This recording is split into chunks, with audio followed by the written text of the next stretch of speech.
Well, hello and welcome to our preview of Patnack Farm Blue Diamond Day. It's going to be an outstanding day's racing at Caulfield, even if Black Caviar is not there. Well, Steve Moran is from Best Bets and he jumps in to preview the meeting with us. You found us under the hat last week. Yes, Sean, good to see you again. Beautiful blue skies in Melbourne. Looking forward to Diamond Stakes Day. It's AC after Caviar, but it's still a spectacular program, isn't it, with 4 or 5 intriguing races. We're going to be dealing with a few shorties again, but they're all going to be, the $2 plus mark, unlike last week when we were faced with a lot of odds-on chances, 2 of which got rolled. But they're going to be backable favourites this week, and there'll be plenty of people launching into them, I think. I think what we've seen with Black Caviar missing out is that, and obviously bypassing this week heading to the Spelling Paddock, is that the Diamond comes back into the spotlight now, and we've seen a real renewed focus on the Diamond over the past couple of days, and isn't it going to be a race here? Equal numbers, Colts and fillies, lots of, form lines coming together. Yeah, capacity field of 16. Samaretti around the 210, 220 mark when I last looked.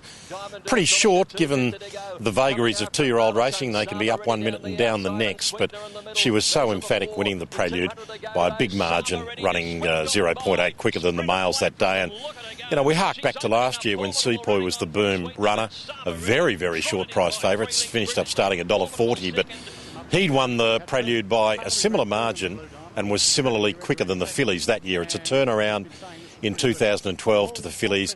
I think she's got a clear edge if she goes to the races in the same fettle or better than she did a couple of weeks ago. I think she'll win. I think she's drawn perfectly in a middle gate to camp on the speed. Looks to be plenty of pressure, and on facts and figures, she looks to have a clear edge. 22 of the past 30 Diamond winners have been last start winners, so there are some horses coming in with good form that perhaps are underrated, and Mama's Choice is one of those. She heads up the rest of your selections? Yeah, she certainly does, Sean. She's almost the forgotten runner, isn't she? We haven't seen her for a while.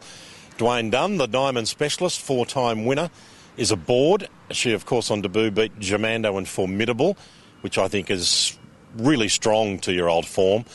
Formidable, they've paid the late entry fee, and I think fair enough too. If there was a slight chink in the armour with the favourite, Formidable will certainly run well. And Germando, I'm sure that Tony McAvoy's probably a little distressed about drawing the outside gate.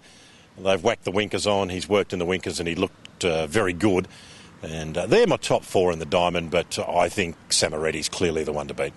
Well, the best horse may not be there, but arguably our second best horse will be on Saturday in Sepoy. His Farewell Australian appearance. He's got a hefty weight. Certainly has, 58, 6 above the minimum. Fastnet Rock won the Oakley Plate as a 3-year-old with 57, 4.5 above the minimum that year. The fact that we haven't seen Sepoy probably just makes him a tiny bit vulnerable in the mindset of a punter. Fastnet Rock had won the Lightning. We'd seen him come back. He was flying. He's got to be a superstar to win it with 58. I wouldn't risk him entirely. I probably couldn't back him at short odds with the 58. I think the emerging horse is, as everyone will probably agree, Bell Sprinter with 54, 2 over the limit, won 5 of his 6.